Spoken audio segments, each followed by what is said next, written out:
So we're continuing in Masechet Tractate Nedarim, and the title today is called Avram Shortcoming. Okay. Rabbi Abba said in Rabbi Elazar's name, "Why was Avram, our father, punished and his descendants enslaved in Egypt? What did he do that his descendants had to be enslaved in Egypt for 210 years? Is that because he sealed the covenant with... It says over here, because he pressed Torah scholars into military service, which means to fight in the war against the four kings. Okay. For it says, he armed his students who had been born in his house.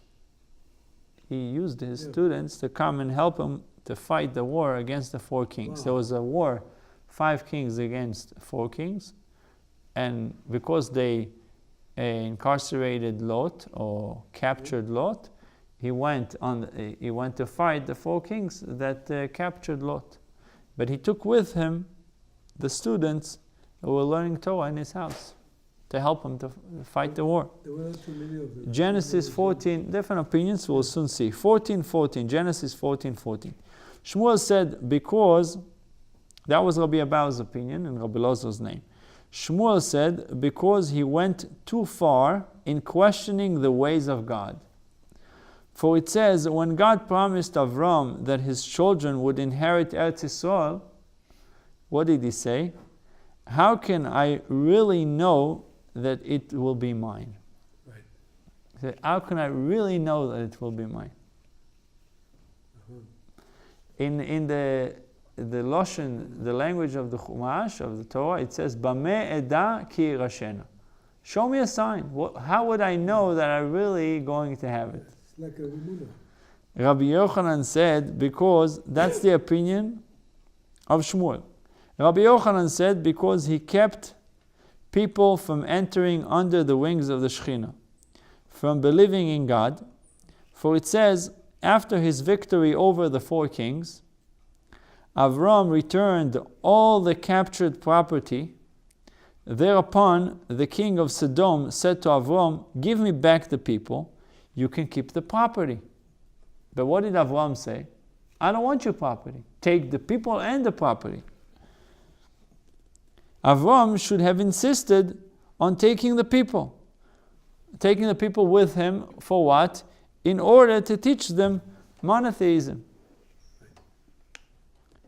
But instead he said, take back your... Yeah, people that he had captured, he could have said, I keep the people instead of taking them back, giving them back to the kings, king of Sodom. So he armed, it says, Vayarek et chanichav.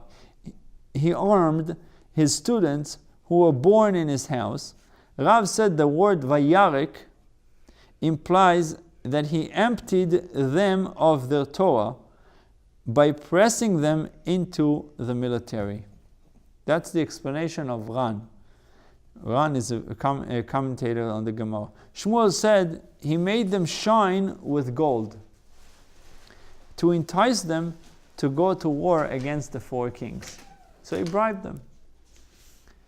The verse ends, all his 300 fighting men that he went with, Rabbi Ami, that was the 318 that he had to bribe, and Rabbi Ami ben Abba said Eliezer was equivalent to all of them, to all the 318.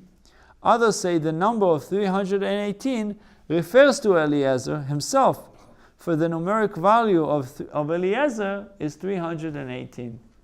Numeric value of Eliezer. Thus Avram took only Eliezer to fight against the 4 kings.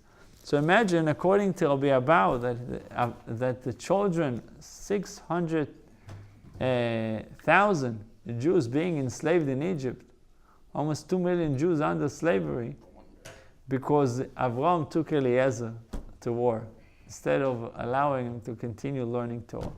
Eliezer and the 3 100 No, so we just end off saying that 318 is the numerical value of Eliezer. So there's an opinion that he just took Eliezer. Right. Buchim to you.